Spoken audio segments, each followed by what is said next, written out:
Unit 4 में electrochemistry का part 7 करेंगे, बीएससी पार्ट 2 फिजिकल केमिस्ट्री।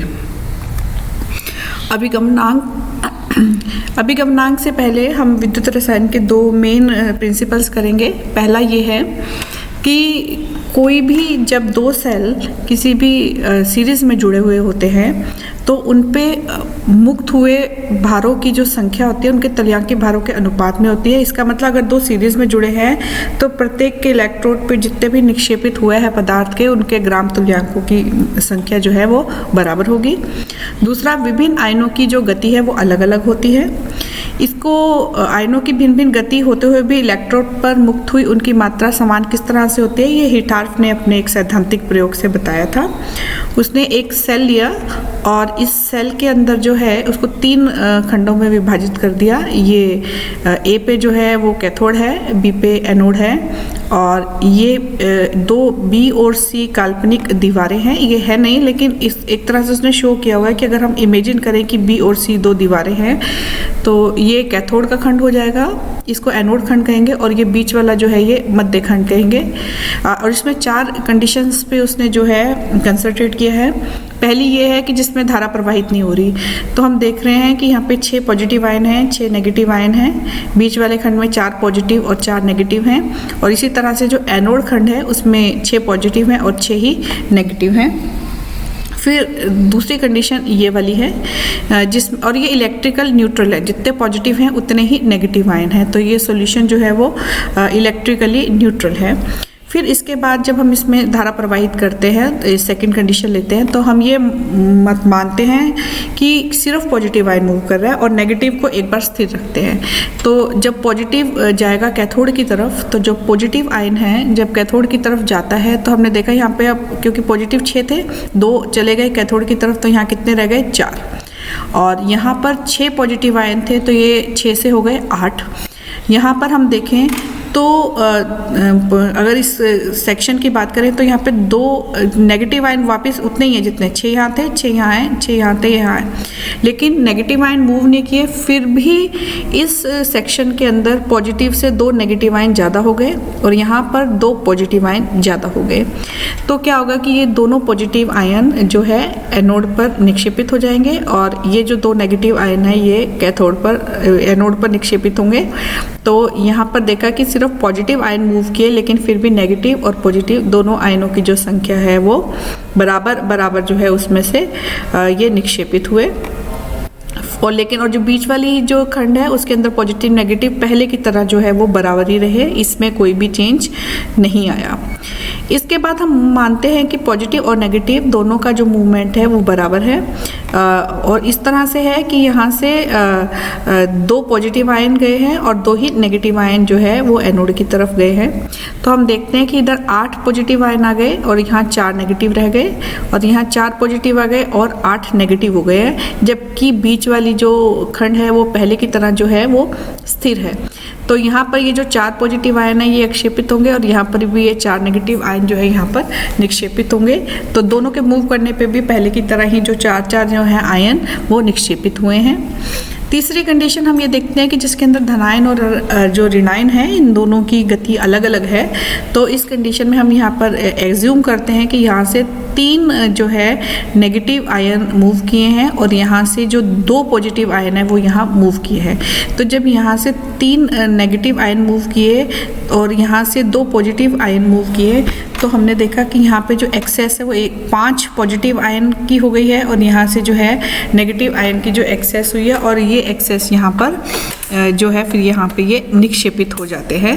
तो ये इसकी गति पे निर्भर करते हैं।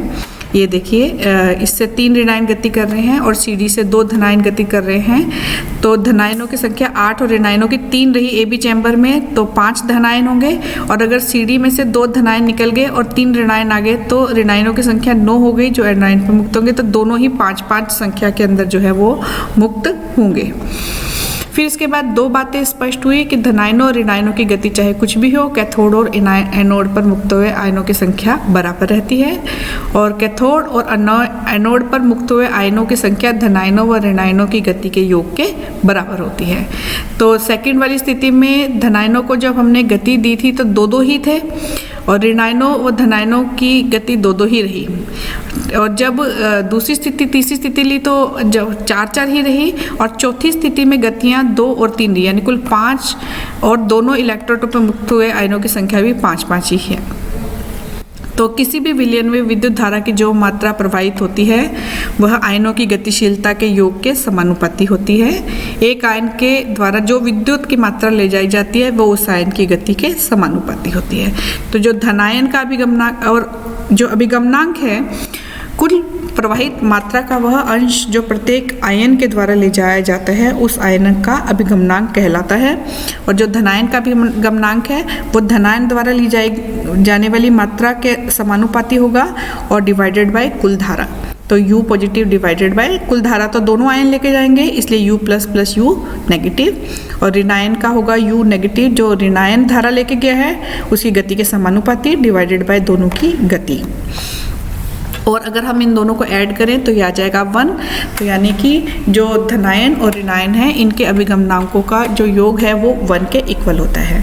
अब इसकी जो अभिगमनांक ज्ञात करने की 2 विधियां हैं। पहली विधि हिटार्फ विधि है।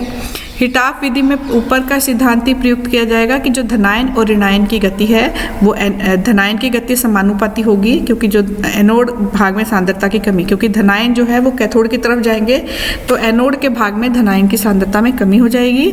तो वो धनायन की सांद्रता में जो कमी है वो धनायनों की गति के ही बराबर होगी। जितने ज़्यादा एनोड वाले पार्ट से धनायन मूव करेंगे उतनी ही सांद्रता की कमी होगी एनोड पर। और ऋणायनों की गति जो है वो कैथोड भाग में सांद्रता की कमी के बराबर होगी। और अगर हमें इसका अभिगमनांक निकालना है तो टोटल एनोड भाग में जो सांद्रता की कमी हुई है डिवाइडेड बाय एनोड की कमी प्लस कैथोड की कमी, यानी टोटल जो है इस सांद्रता की कुल कमी से जब हम इसको भाग दे देंगे तो हमारे पास जो है अभिगमनांक आ जाएगा पॉजिटिव आयन का। अब इसका एक प्रायोगिक इन्होंने बना रखा है सेटअप।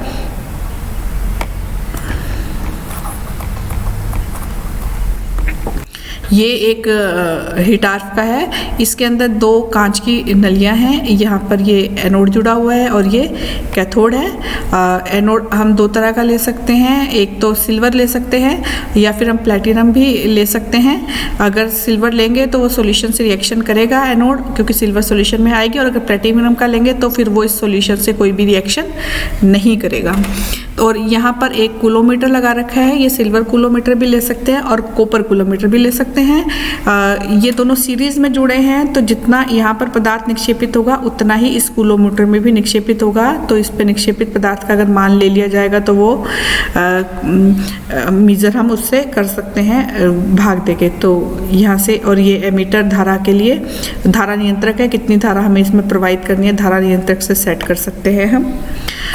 अब हम एक तुले हुए फ्लास्क में कैथोड अथवा एनोड का विलयन लेके उसका विश्लेषण करते हैं। कूलोमीटर कैथोड को विद्युत विश्लेषण से पहले और बाद में तोल लेते हैं। ये जो कूलोमीटर है इसमें पहले इसको तोल लेंगे और फिर जब धारा बंद होएंगे फिर से तोल लेंगे।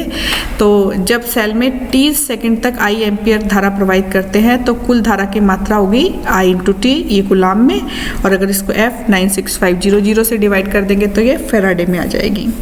अब ये अभिक्रिया 2 प्रकार से संपन्न हो सकती है, जैसे मैंने आपको पहले बताया था कि इलेक्ट्रोड के साथ क्रिया करे या नहीं करे गति, दोनों के सूत्र अलग अलग होंगे।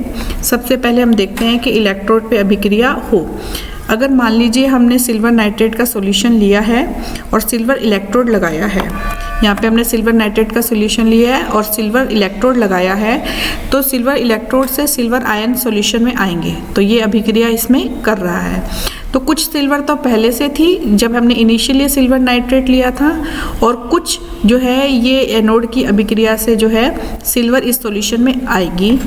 और जितनी सिल्वर इस इलेक्ट्रोड से सॉल्यूशन के अंदर आएगी उतनी ही जो है यहाँ पर भी जो कॉपर है वो इस पे जमेगा, वो Ne के इक्वल होगा, क्योंकि हमने कहा था कि फैराडे के विद्युत अपघटन के नियम से किसी भी जब 2 सेल्स को सीरीज में जोड़ा जाता है, समान समय तक समान धारा प्रवाहित की जाती है, तो इलेक्ट्रोड पे निक्षेपित हुए पदार्थों की मात्रा कैसी होती है, ग्राम तुल्यांकों की संख्या बराबर होती है। अब हम इसका जो इस तरह से एक शो करते हैं। अगर हम इसको ध्यान से देखें तो ये देखिए इसी एक्सपेरिमेंट का ही हमने क्रॉस सेक्शन जो है वो शो किया है एक तरह से, ये इसी सेक्शन को सिंप्लीफाई करके। यहाँ पर ये हमारे पास है कैथोड है और ये एनोड है, एनोड सिल्वर का बना हुआ है और ये कैथोड है। तो यहाँ पर क्या है कि जो सिल्वर आयन आएंगे ये इलेक्ट्रॉन गेन करेंगे और यहाँ पे इस पे जम जाएंगे जब धारा प्रवाहित करेंगे तो। और यहाँ पर आएंगे नाइट्रेट आयन, क्योंकि ये पॉजिटिवली चार्ज है, नाइट्रेट आयन आएंगे और अपने जो है यहाँ पर जो सिल्वर है इस पे जमा हुआ है ये अपना एक इलेक्ट्रॉन लूज करके और यहाँ पर जो है सिल्वर नाइट्रेट सॉल्यूशन के अंदर ये आ जाएगा, और ताकि जो है इसकी इलेक्ट्रोनेगेटिव न्यूट्रलिटी जो है वो बनी रहे। तो इस तरह से इस सॉल्यूशन के अंदर जो है एक तो जो शुरू में हमने लिया था सिल्वर नाइट्रेट जब कोई धारा प्रवाहित नहीं हो रही थी, तो इस सेक्शन के अंदर ग्राम तुल्यांकों की संख्या थी Ni, और जब हमने इसमें धारा प्रवाहित करी तो यहाँ से जो है Ne इलेक्ट्रो आए, जो सिल्वर आयन घुल के आए, तो जो इसमें पहले से उपस्थित थे वो Ni प्लस Ne हुए टोटल आयन, और यहाँ से जब उसमें से जब एनोड की तरफ सिल्वर चले गए तो उसकी वजह मतलब जो सॉल्यूशन है उसमें पहले से सिल्वर आयन थे और यहाँ से जो आए वो सिल्वर आयन है, और जो उसमें से जाएंगे वो सिल्वर आयन यहाँ पे चले जाएंगे जो कि कैथोड पे जाके जम गए। यानी कि एनोड की वजह से और जो पहले से थे उससे तो सिल्वर आयन में वृद्धि हो रही है और ये जो कैथोड की तरफ जा रहे हैं इससे इसमें कमी हो रही है। तो इस खंड में जो टोटल सांद्रता में कमी होगी वो कैसे निकालेंगे? इनिशियल सांद्रता प्लस यहाँ से जो आए आयन वो, और अब जो सांद्रता रह गई है इस आयन के जाने के बाद अगर उसको मेजर करके हम माइनस कर दें तो हमारे पास सिल्वर आयनों की जो सांद्रता में यहाँ पे कमी हुई है वो आएगी, यानी Ni plus Ne minus NF। और ये जो कूलोमीटर है उससे Ne का मान पता चल जाएगा, क्योंकि जितने यहाँ से निकले हैं इतने ही सिल्वर आयन, या जो अगर हमारे पास कॉपर कूलोमीटर है तो कॉपर का पदार्थ इकट्ठा हुआ होगा वहाँ पर। तो ये आ जाएगा हमारे पास पॉजिटिव अभिगमनांक, और एक बार पॉजिटिव आ गया तो 1 में से माइनस करके हम जो है नेगेटिव जो आयन है उसका अभिगमनांक निकाल सकते हैं। अब इसको हम एक एग्जांपल से समझते हैं कि सिल्वर इलेक्ट्रोडों के मध्य सिल्वर नाइट्रेट विलयन का विद्युत अपघट्य करवाया गया है। विद्युत अपघटन से पहले विलयन में 10 ग्राम में 0.01788 ग्राम AgNO3 था और प्रयोग के बाद 20 ग्राम में इतना सिल्वर नाइट्रेट था, और इतने ही समय में कूलोमीटर में इतने ग्राम कॉपर जो है निक्षेपित हुए।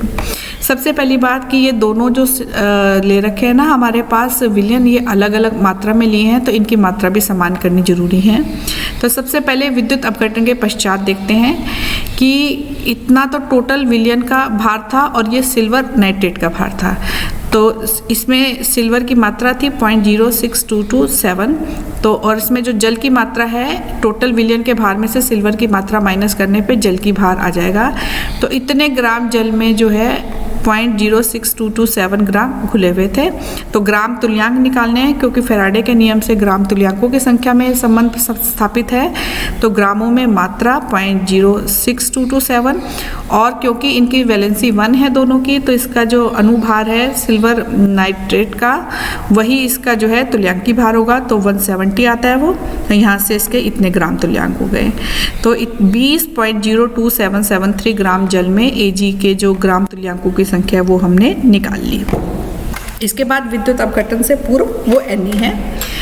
विद्युत अपघटन से पूर्व 10 ग्राम में इतना सिल्वर था, तो 10 ग्राम में सिल्वर नाइट्रेट की मात्रा और जल की मात्रा है इतनी, लेकिन क्योंकि हम दोनों को हमें इसमें पूरी में सिमिलरिटी रखनी है, तो इतने ग्राम में सिल्वर नाइट्रेट कितने घुले हुए थे और इतने में कितने घुले होंगे ये हमें निकालना पड़ेगा। तो यहाँ पे हमने इसकी मात्रा देख ली कि 9.98212 में इतने ग्राम सिल्वर नाइट्रेट जुड़े थे, 1 में डिवाइडेड बाय 9.98212, और 20.02773 ग्राम में कितने घुले हैं, तो ये सिल्वर नाइट्रेट निकाले हमने। और इसको जब हम 170 उसके तुल्यांकी भार से भाग करेंगे तो हमारे पास सिल्वर नाइट्रेट के ग्राम तुल्यांक आएंगे, क्योंकि जितना सिल्वर नाइट्रेट के ग्राम तुल्यांक होंगे उतने ही सिल्वर के होंगे, तो इसलिए इतने ही सिल्वर आयन के भी ग्राम तुल्यांक होंगे। कूलोमीटर में निक्षेपित कॉपर की मात्रा, उसका जितना वेट आया है डिवाइडेड बाय कॉपर का तुल्यांकी भार, क्योंकि कॉपर की वैलेंसी 2 होती है तो उसके परमाणु भार को 2 से हमने डिवाइड करके उसका तुल्यांकी भार निकाल लिया है और यहाँ से कॉपर के ग्राम तुल्यांक आ गए। अब जो कूलोमीटर का जो है तुल्यांकी निक्षेपित ग्राम तुल्यांकों की संख्या ये Ni है, तो हमने जो फॉर्मूला निकाला था अभी कि T पॉजिटिव इक्वल टू होगा Ni plus Ne minus Nf divided by Ne। ये वैल्यूज़ इसमें रखने पे हमें पॉजिटिव आयन का अभिगमनांक मिल गया 0.48 और जब इसे 1 में से माइनस करेंगे तो नेगेटिव आयन का अभिगमनांक आ जाएगा हमारे पास 0.52।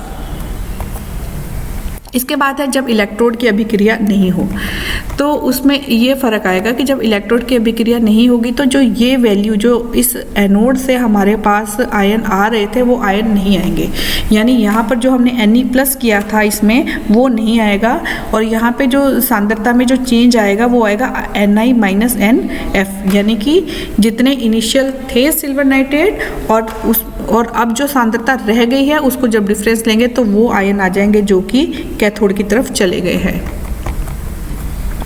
यानी इस कंडीशन में हमारे पास होगा जो Ag की सांद्रता में कुल कमी होगी Ni माइनस Nf, तो ये जो P अभिगमनांक आएगा वो Ni माइनस Nf और जो Ne है वो कूलोमीटर में एकत्रित कॉपर की मात्रा है। तो जब हम इसको डिवाइड करेंगे तो हमारे पास पॉजिटिव आयन का अभिगमनांक आएगा और इसको 1 में से माइनस करने पर नेगेटिव आयन का अभिगमनांक हम ज्ञात कर सकते हैं। तो यहाँ से हम ये देख सकते हैं कि इसमें कई तरह के क्वेश्चन आ सकते हैं। एक तो ये कि अभिगमनांक किसे कहते हैं और हिटॉर्फ का जो है सिंपल एक्सपेरिमेंटल सेटअप समझाइए और अभिगमनांक ज्ञात करने की हिटॉर्फ की प्रायोगिक विधि का वर्णन कीजिए। इसमें बाइफरकेट करके भी आ सकता है कि जब इलेक्ट्रोड रिएक्शन करें या इलेक्ट्रोड रिएक्शन नहीं करें, तो ये सब क्वेश्चंस में कर सकते हैं। ये बहुत इंपॉर्टेंट है, इसमें से एक क्वेश्चन बड़े क्वेश्चंस में आता है सी सेक्शन में।